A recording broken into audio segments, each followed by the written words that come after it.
ನಮಸ್ಕಾರ, ಸ್ಮಯ ಕಲಿಕೆ ಚಾನಲ್ಗೆ ಸ್ವಾಗತ ಸುಸ್ವಾಗತ. ಇವತ್ತಿನ ವಿಡಿಯೋದಲ್ಲಿ ರುದ್ರಾಭಿಷೇಕದ ಬಗ್ಗೆ ತಿಳಿಸ್ಕೊಡ್ತಾ ಇದ್ದೀನಿ. ಈ ರುದ್ರಾಭಿಷೇಕನ ಮನೆಯಲ್ಲೂ ಕೂಡ ಮಾಡ್ಕೋಬಹುದಾ, ರುದ್ರಾಭಿಷೇಕದ ಮಹತ್ವ ಏನು, ರುದ್ರಾಭಿಷೇಕ ಅಂದರೆ ಏನು, ಇದೆಲ್ಲ ಸಂಪೂರ್ಣವಾಗಿ ತಿಳಿಸ್ಕೊಡ್ತಾ ಇದ್ದೀನಿ ಈ ವಿಡಿಯೋದಲ್ಲಿ. ಪುರಾಣ ಕಥೆಗಳಲ್ಲೆಲ್ಲ ರುದ್ರಾಭಿಷೇಕ ಪೂಜೆನ ಯಾಕೆ ಮಾಡ್ತಾಯಿದ್ರು ಅಂದರೆ, ಶಿವನು ರುದ್ರ ಅವತಾರವನ್ನು ತಾಳಿದಾಗ ಅದನ್ನು ಶಾಂತ ಮಾಡೋದಕ್ಕೆ ಮತ್ತು ಮೆಚ್ಚಿಸೋದಕ್ಕೆ ರುದ್ರಾಭಿಷೇಕ ಪೂಜೆನ ಮಾಡ್ತಾಯಿದ್ರು. ಶ್ರೇಷ್ಠತೆ, ಪಾಲನೆ ಹಾಗೆ ಭಕ್ತರ ಉದ್ಧಾರಕ್ಕಾಗಿಯೇ ಇರುವ ದೇವ ಶಿವ. ಮನುಕುಲದ ಒಳ್ಳೆಯದಕ್ಕೆ ಅವತರಿಸಿ ಬಂದ ಈ ರೂಪವು ಜಗತ್ತಿನ ಕಣಕಣದಲ್ಲಿಯೂ ಇದೆ. ವಿಶೇಷ ರೂಪ, ವಿವಿಧ ರೀತಿಯಲ್ಲಿ ಪೂಜೆ ಪುನಸ್ಕಾರಗಳನ್ನು ಮಾಡ್ತಾರೆ. ಅಂತಹ ಒಂದು ವಿಶೇಷ ಹಾಗೂ ಶ್ರೇಷ್ಠ ಆರಾಧನಾ ವಿಧಾನ ಎಂದರೆ ರುದ್ರಾಭಿಷೇಕ ಪೂಜೆ. ನಾವು ಶಿವನಿಗೆ ಸಲ್ಲಿಸುವ ಪೂಜೆ ಮತ್ತು ಅಭಿಷೇಕ ವಿಧಾನಗಳು ತುಂಬಾ ಇದೆ. ಅವುಗಳಲ್ಲಿ ರುದ್ರಾಭಿಷೇಕನೂ ಒಂದು. ದೇವಸ್ಥಾನದಲ್ಲೇ ಮಾಡಿಸಿರೋರೇ ಆಗಿರ್ಬೋದು, ಇಲ್ಲ ನೀವೇ ಹೋಗಿ ಆ ಟೈಮ್ನಲ್ಲಿ ನೋಡಿರೋರೇ ಆಗಿರ್ಬೋದು, ನಿಮಗೆಲ್ಲರಿಗೂ ಸಾಮಾನ್ಯವಾಗಿ ಗೊತ್ತಿರುತ್ತೆ ಇದು ಹೇಗೆ ಮಾಡ್ತಾರೆ ಅಂತ. ಇದಕ್ಕೆಲ್ಲ ಅಂದರೆ ಈ ರುದ್ರಾಭಿಷೇಕ ಮಾಡೋದಕ್ಕೆ ಏನೇನು ಪದಾರ್ಥಗಳನ್ನು ಯೂಸ್ ಮಾಡ್ತಾರೆ, ಇನ್ನು ಮನೆಯಲ್ಲಿ ರುದ್ರಾಭಿಷೇಕ ಮಾಡಬಹುದಾ ಬೇಡವಾ, ಇಲ್ಲ ಮನೆಯಲ್ಲಿ ಮಾಡೋದೇ ಹೇಗೆ ಮಾಡ್ತಾರೆ, ಈ ರುದ್ರಾಭಿಷೇಕವನ್ನು ಮಾಡಿಸೋದ್ರಿಂದ ಏನೇನು ಫಲಗಳು ನಮಗೆ ಸಿಗುತ್ತೆ, ಈ ವಿಚಾರದ ಬಗ್ಗೆ ಇವತ್ತಿನ ವಿಡಿಯೋದಲ್ಲಿ ತಿಳ್ಕೊಳ್ಳೋಣ. ಶಿವನಿಗೆ ರುದ್ರಾಭಿಷೇಕ ಪೂಜೆನ ಮಾಡೋದ್ರಿಂದ ನಮ್ಮ ಜೀವನದಲ್ಲಿ ಇರುವ ಅಡೆತಡೆಗಳು, ತೊಂದರೆಗಳು ಮತ್ತು ದುಃಖ ಇದರಿಂದ ಎಲ್ಲನೂ ಕೂಡ ಮುಕ್ತರಾಗಬಹುದು.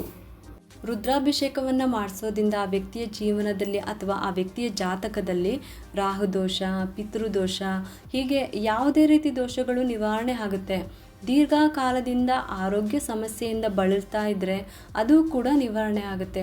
ಹಣಕಾಸಿನ ಸಮಸ್ಯೆ ಏನಾದರೂ ಇದ್ದರೆ ಅದು ತುಂಬ ಬೇಗನೆ ನಿವಾರಣೆ ಆಗುತ್ತೆ. ಸಾಲದ ಸಮಸ್ಯೆ ಆಗಿರಬಹುದು, ಹೀಗೆ ಜೀವನದಲ್ಲಿ ಬಗೆಹರಿಸೋದಕ್ಕೆ ಸಾಧ್ಯ ಆಗದೇ ಇರೋ ಸಮಸ್ಯೆಗಳು ಏನೇ ಇದ್ದರೂ ಕೂಡ ಶಿವನಿಗೆ ರುದ್ರಾಭಿಷೇಕವನ್ನು ಮಾಡಿಸೋದ್ರಿಂದ ಆದಷ್ಟು ಬೇಗ ಬಗೆಹರಿಯುತ್ತೆ. ಜೀವನದಲ್ಲಿ ಸಂಪತ್ತು, ಸಮೃದ್ಧಿ ಕೂಡ ಬರುತ್ತೆ. ಅಷ್ಟೇ ಅಲ್ಲದೆ ಆತನ ದೇಹದಲ್ಲಿ ಇರುವಂಥ ನಕಾರಾತ್ಮಕ ಶಕ್ತಿಯೆಲ್ಲ ಹೊರಗಡೆ ಹೋಗಿ ಆತನ ಆತ್ಮ ಶುದ್ಧ ಆಗುತ್ತೆ. ಯಾವುದೇ ರೀತಿಯ ಕೆಟ್ಟ ಶಕ್ತಿ ಆಗಿರ್ಬೋದು, ಕೆಟ್ಟ ದೃಷ್ಟಿ ದೋಷಗಳು ಅದರಿಂದ ಯಾವ ರೀತಿಯೂ ತೊಂದರೆ ಆಗದೆ ಇರೋ ರೀತಿಯಲ್ಲಿ ಸದಾ ರಕ್ಷಣೆ ಕೂಡ ಸಿಗುತ್ತೆ. ಜೀವನದಲ್ಲಿ ವಿಜಯ, ಸಂತೋಷ ಹಾಗೂ ನೆಮ್ಮದಿಯನ್ನು ಸುಲಭವಾಗಿ ಪಡೆದುಕೊಳ್ಬೋದು. ಒಂದ್ಸಲಿ ರಾಮನು ವನವಾಸಕ್ಕೆ ಹೋದಾಗ ಸೀತಾದೇವಿಯನ್ನು ರಾವಣನು ಅಪಹರಿಸ್ತಾರೆ. ಆ ಸಮಯದಲ್ಲಿ ರಾಮನು ಮಹಾನ್ ಶಕ್ತಿಶಾಲಿ ಹಾಗೂ ಕ್ರೂರ ಗುಣವನ್ನು ಹೊಂದಿರುವ ರಾವಣನ ವಿರುದ್ಧ ಯುದ್ಧ ಮಾಡಬೇಕಾಗುತ್ತೆ. ಆಗ ತನ್ನ ಕೈಗಳಿಂದಲೇ ಶಿವಲಿಂಗವನ್ನು ನಿರ್ಮಿಸಿ ಪೂಜೆಯನ್ನು ಮಾಡ್ತಿದ್ದನು. ಶಿವನಿಗೆ ವಿಶೇಷ ಆರಾಧನೆ, ಮಂತ್ರಘೋಷ ಹಾಗೂ ರುದ್ರಾಭಿಷೇಕ ಮಾಡ್ತಿದ್ದನು. ಅದರಿಂದಾಗಿ ಶಿವನು ರಾವಣನ ವಿರುದ್ಧ ಯುದ್ಧ ಮಾಡುವ ಶಕ್ತಿ, ಸುಲಭ ಮಾರ್ಗ ಮತ್ತು ಯುದ್ಧದಲ್ಲಿ ಜಯಶಾಲಿಯಾಗಿ ಸೀತೆಯನ್ನು ಬಿಡಿಸಿಕೊಂಡು ಬರುವಂತಹ ಶಕ್ತಿಯನ್ನು ರಾಮನಿಗೆ ಆಶೀರ್ವದಿಸಿದನು ಎಂದು ಹೇಳ್ತಾರೆ. ರುದ್ರ ಎನ್ನುವುದು ಸೂರ್ಯ ಮತ್ತು ಚಂದ್ರನ ಕಣ್ಣುಗಳು. ಇದು ಗಾಳಿಯಲ್ಲಿರುವ ಉಸಿರು, ವೇದಗಳ ಧ್ವನಿ ಮತ್ತು ಬ್ರಹ್ಮಾಂಡದ ಹೃದಯವನ್ನು ಪ್ರತಿನಿಧಿಸುತ್ತೆ.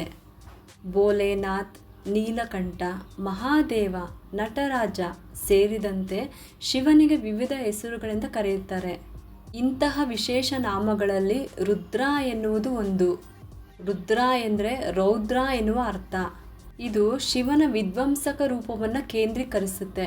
ಶಿವನು ಆಕ್ರಮಣಕಾರಿಯಾದಾಗ, ಹಿಂಸಾತ್ಮಕ ಮತ್ತು ವಿನಾಶಕಾರಿಯಾಗಿ ನಿಂತಾಗ ರೌದ್ರ ರೂಪ ಎಂದು ಹೇಳಲಾಗುತ್ತೆ. ಈ ಅವತಾರ ತಾಳಿದಾಗ ಶಿವನು ತನ್ನ ಸಹನೆಯನ್ನು ಮೀರಿರ್ತಾರೆ, ಜೊತೆಗೆ ಅತ್ಯಂತ ಕೋಪಕ್ಕೆ ಒಳಗಾಗಿರ್ತಾರೆ. ಶಿವನನ್ನು ಶಾಂತಗೊಳಿಸಲು ರುದ್ರಾಭಿಷೇಕ ಪೂಜೆಯನ್ನು ಮಾಡ್ತಾರೆ. ಯಾವುದೇ ಒಂದು ತೊಂದರೆಗಳಾಗಿರ್ಬೋದು, ಆಪತ್ಗಳಾಗಿರ್ಬೋದು, ಇದನ್ನು ಎದುರಿಸುವ ಶಕ್ತಿ ಕೂಡ ಬರುತ್ತೆ. ಆತನ ಜಾತಕದಲ್ಲಿ ಅಥವಾ ಜೀವನದಲ್ಲಿ ಆಗಿರ್ಬೋದು, ಆತನ ದೇಹದಲ್ಲೇ ಆಗಿರಬಹುದು, ಎಂಥದ್ದೇ ಸಮಸ್ಯೆಗಳಿದ್ದರೂ ಕೂಡ ಅದೆಲ್ಲ ನಿವಾರಣೆ ಆಗಿ ಪುಣ್ಯ ಫಲಗಳನ್ನು ಪಡ್ಕೋಬೋದು ಈ ರುದ್ರಾಭಿಷೇಕದ ಪೂಜೆಯಿಂದ.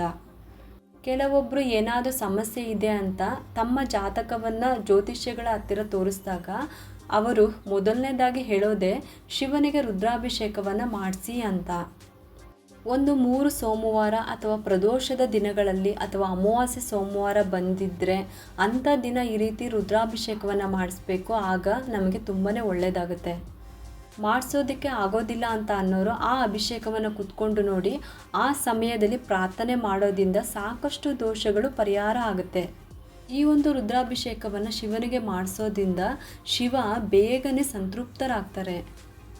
ಇನ್ನು ದೇವಸ್ಥಾನದಲ್ಲಿ ಯಾವ ಥರ ಮಾಡ್ತಾರೆ ಅಭಿಷೇಕನ ಅಂದರೆ, ದೇವಸ್ಥಾನದ ಅರ್ಚಕರು ಬೆಳಗ್ಗೆನೆ ಲಕ್ಷ್ಮಿ ಮತ್ತು ಗಣೇಶನ ಪೂಜೆಯೊಂದಿಗೆ ಶಿವನಿಗೆ ಅಭಿಷೇಕವನ್ನು ಪ್ರಾರಂಭ ಮಾಡ್ತಾರೆ.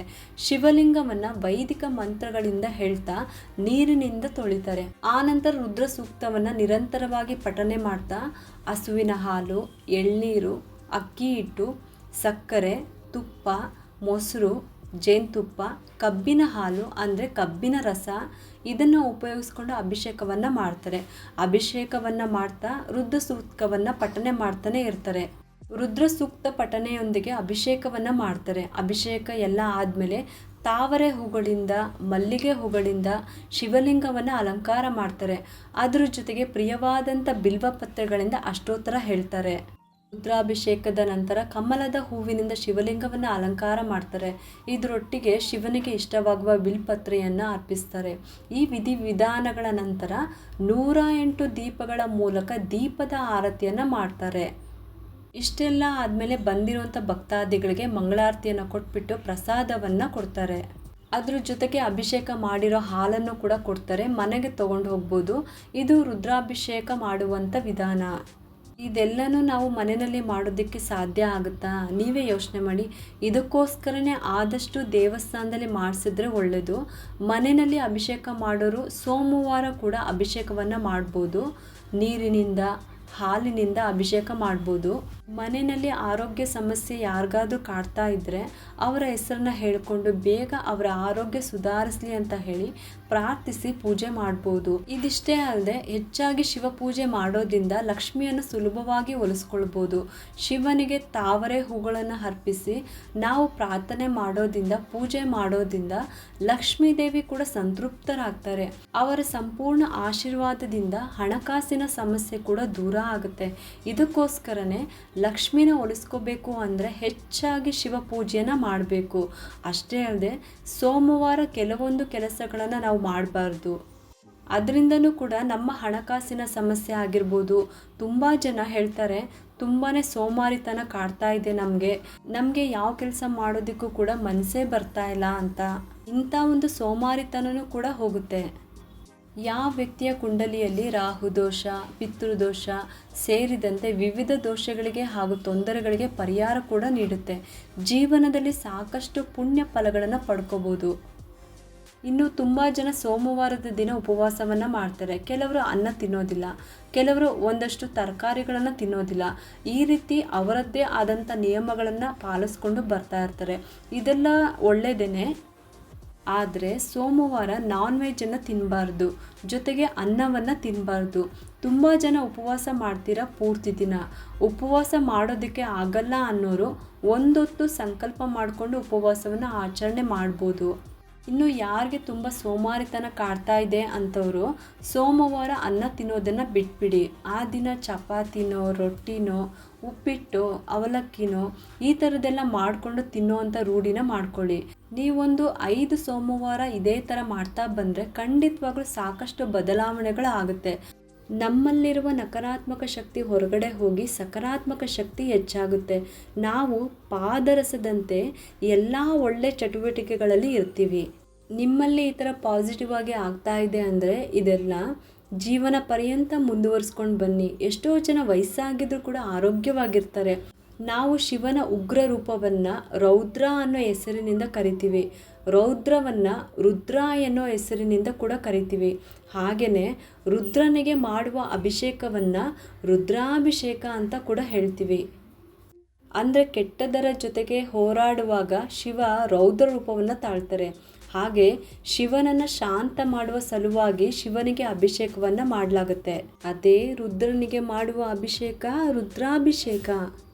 ಶಿವನಿಗೆ ಶಾಂತಗೊಳಿಸುವ ಸಲುವಾಗಿ ವಿಧಿ ವಿಧಾನಗಳ ಮೂಲಕ ಮಾಡಿಸುವಂಥ ಪವಿತ್ರ ಸ್ನಾನವನ್ನು ರುದ್ರಾಭಿಷೇಕ ಅಂತ ಹೇಳ್ತೀವಿ.